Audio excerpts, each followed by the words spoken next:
இன்று ஜனவரி மாதம் 19ஆம் தேதி 2024 திருப்பலி வாசகங்கள். இன்றைய திருப்பலி வாசகத்தின் பதிலுரை பாடல் பல்லவியாக கடவுளே எனக்கு இரங்கும் எனக்கு இரங்கும். திருப்பாடல் அதிகாரம் 57 இறைவசனம் 1. பொதுக்காலம் 2ஆம் வாரம் வெள்ளிக்கிழமை.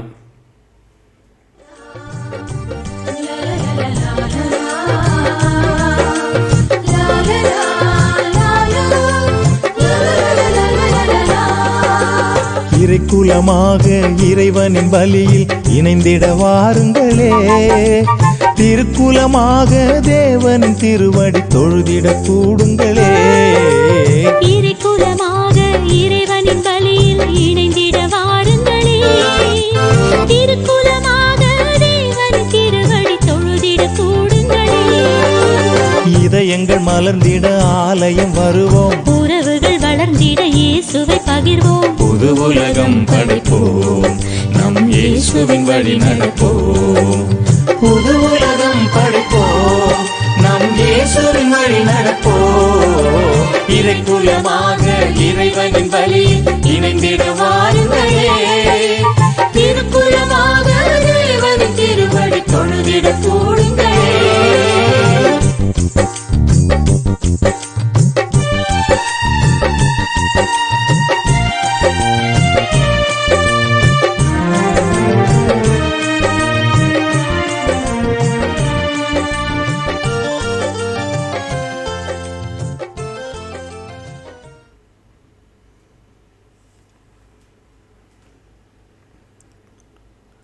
முதல் வாசகம்.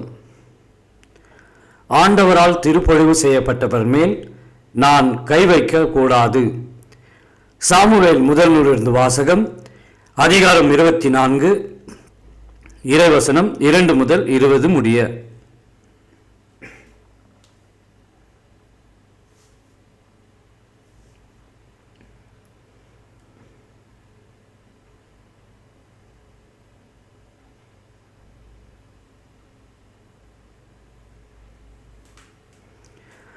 அந்நாள்களில் சவுல் இஸ்ரேல் முழுவதிலும் இருந்து தேர்ந்தெடுக்கப்பட்ட 3000 பேருடன் தாவீதையும் அவர் தம் ஆள்களையும் தேடி வரையாடுகளின் பாறைகளுக்கு எதிர்ப்புறம் சென்றார். அவர் சென்றபோது வழியோரத்தில் ஆட்டுப்பட்டிகளை கண்டார். அதன் அருகில் ஒரு குகை இருந்தது. இயற்கை கடன் கழிப்பதற்கு சவுல் அதனுள் சென்றார். அப்பொழுது தாவீதும் அவர் தம் ஆள்களும் அக்குகையின் உட்பகுதியில் இருந்தனர்.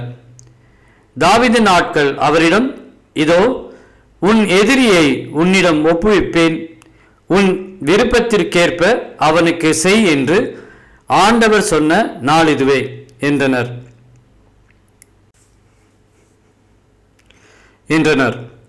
உடனே தாவீது தவழ்ந்து சென்று சவுலின் மேல் அங்கியின் தொங்கலை அவருக்கு தெரியாமல் அறுத்தார். தாவீது சவுலின் தொங்கலை அறுத்த பின் அதற்காக மனம் வருந்தினார். அவர் தம் ஆள்களை பார்த்து, ஆண்டவர் திருப்பொழிவு செய்த என் தலைவருக்கு எத்தீங்கும் செய்யாதவாறு ஆண்டவர் என்னை காப்பாராக. அவர் ஆண்டவரால் திருப்பொழிவு செய்யப்பட்டவரானதால் நான் அவர் மேல் கை வைக்க கூடாது என்றார்.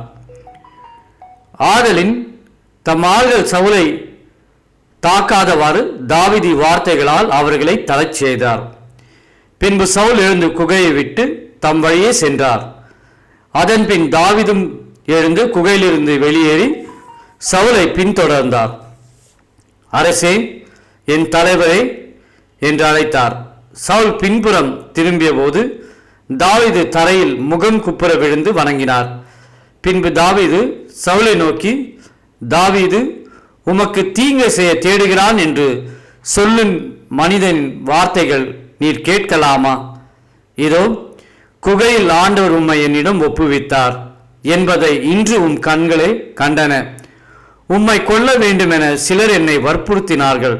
ஆனால் அவர் ஆண்டவரால் திருப்பொழிவு செய்ய பெற்றவர், என் தலைவருக்கு எதிராக நான் கை ஓங்கக்கூடாது என்று சொல்லி நான் தான் உம்மை காப்பாற்றினேன். என் தந்தையே, பாரும், என் கையில் இருக்கும் மேல் அங்கியின் தொங்கலை பாரும். உம்மை கொல்லாமல் மேலங்கியின் தொங்கலை மட்டும் அறுத்து எடுத்துள்ள என் செயலை பார்த்தாலே என்னிடம் யாதொரு குற்றமோ துரோகமோ இல்லை என்பதை நீர் அறிவீர். நீர் என் உயிரை பறிக்க தேடினாலும் உமக்கெதிராக நான் ஒரு குற்றமும் செய்யவில்லை. உமக்கும் எனக்கும் ஆண்டவர் நடுவராய் இருப்பாராக. என் பொருட்டு ஆண்டவரே உமக்கு நீதி வழங்கட்டும். ஆனால் உமக்கெதிராக என் கை எழாது. முன்னோரின் வாய்மொழிக்கேற்ப தீயோரிடமிருந்தே தீமை பிறக்கும். ஆதலால் உம்மேல் நான் கை வைக்க மாட்டேன். இஸ்ராயேலின் அரசர் யாரை தேடி புறப்பட்டார்? யாரை பின்தொடர்கிறார்? ஒரு செத்த நாயை அன்றோ? ஒரு தெள்ளு பூச்சியை அன்றோ? ஆண்டவர் நடுவராயிருந்து உமக்கும் எனக்கும் நீதி வழங்குவாராக. அவரே எனக்காக வழக்காடி கை நின்று என்னை விடுவிப்பாராக என்றார். தாவீது இவ்வாறு சவுலிடம் பேசி முடித்த பின் சவுல், என் மகன் தாவீதே, இது உன் குரல் தானா என்று சொல்லி உரத்த குரலில் அழுதார். அவர் தாவீதிடம், நீ என்னிலும் நீதிமான், நீ எனக்கு நன்மை செய்தாய், ஆனால் நானோ உனக்கு தீங்கு செய்தேன். ஆண்டவர் என்னை உன்னிடம் ஒப்புவித்திருந்தும் நீ என்னை கொல்லவில்லை. இதனால் நீ எனக்கு நன்மை செய்து வந்திருப்பதை இன்று நீ வெளிப்படுத்தி இருக்கிறாய். ஏனெனில் ஒருவன் தன் எதிரியை கண்ட பின் அவன் நலமுடன் செல்ல அனுமதிப்பானா? இன்று நீ எனக்கு செய்த நன்மைக்கு ஈடாக ஆண்டவரும் உனக்கு நன்மை செய்வாராக. இதோ நீ திண்ணமாய் அரசனாவாய் என்றும் இஸ்ராயேலின் அரசை நீ உறுதிப்படுத்துவாய் என்றும் இப்பொழுது நான் அறிகிறேன். ஆண்டவரின் அருள்வாக்கு. இறைவனுக்கு நன்றி.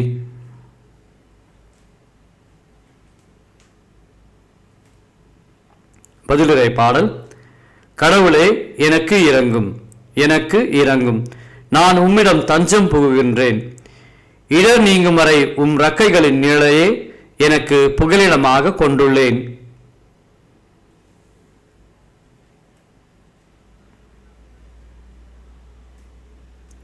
பல்லவி. கடவுளே எனக்கு இரங்கும், எனக்கு இரங்கும்.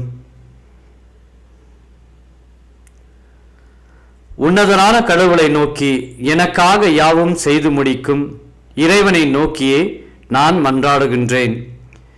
வானகத்தினின்று அவர் எனக்கு உதவி அனுப்பி என்னை காத்தருள்வார். என்னை நசுக்குவோரை இழிவுபடுத்துவார். கடவுள் தம் பேரன்பையும் வாக்கு பெறாமையும் வெளிப்படுத்துவார். பல்லவி. கடவுளே எனக்கு இரங்கும், எனக்கு இரங்கும்.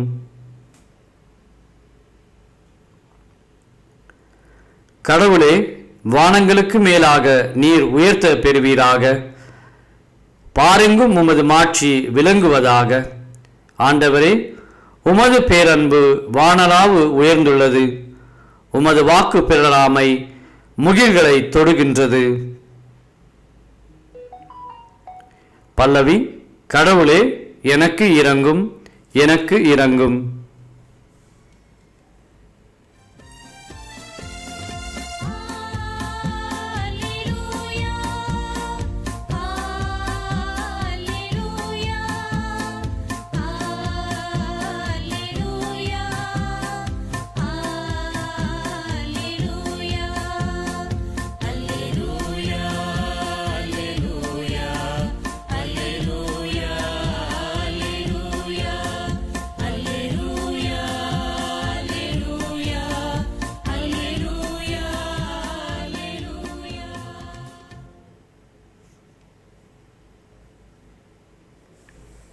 உலகினரின் குற்றங்களை பொருட்படுத்தாமல் கடவுள் கிறிஸ்துவின் வாயிலாக அவர்களை தம்மோடு ஒப்புரவாக்கினார்.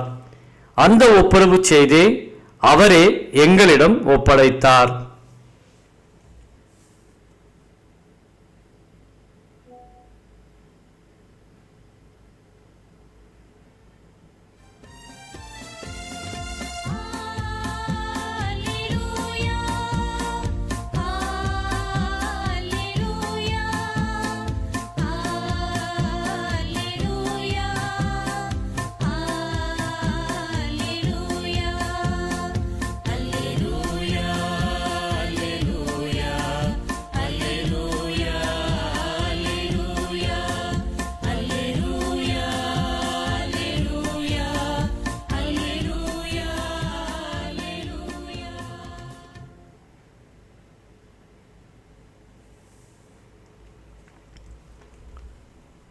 நற்செய்தி வாசகம்.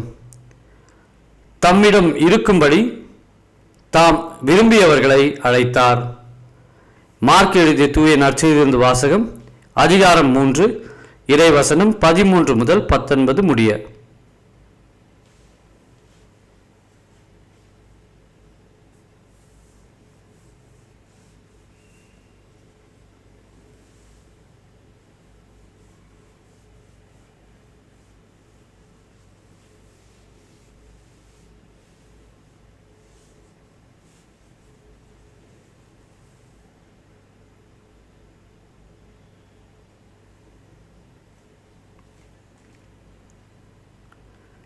இயேசு மலைமேல் ஏறி தாம் விரும்பியவர்களை தம்மிடம் வரவழைத்தார். அவர்களும் அவரிடம் வந்தார்கள். தம்மோடு இருக்கவும், நற்செய்தியை பறைசாற்ற அனுப்பப்படவும், பேய்களை ஓட்ட அதிகாரம் கொண்டிருக்கவும் அவர் 12 நியமித்தார். அவர்களுக்கு திருத்தூதர் என்றும் பெயரிட்டார். அவர் ஏற்படுத்திய 12 முறையே பேதுரு என்று அவர் பெயரிட்ட சீமோன், செபதேயுவின் மகன் யாக்கோபு, யாக்கோபின் சகோதரரான யோவான், இவ்விருவருக்கும் இடியை போன்றோர் என பொருள்படும் பொவனேர்கேசு என்று அவர் பெயரிட்டார். அந்திரேயா, பிலிப்பு, பர்த்தலோமியோ, மத்தேயு, தோமா, அல்பேயுவின் மகன் யாக்கோபு, ததேயு, தீவிரவாதியாய் இருந்த சீமோன், இயேசுவை காட்டிக் கொடுத்த யூதாஸ் இஸ்காரியோத்து என்போர் ஆவர். ஆண்டவரின் அருள்வாக்கு. கிறிஸ்துவே உமக்கு புகழ்.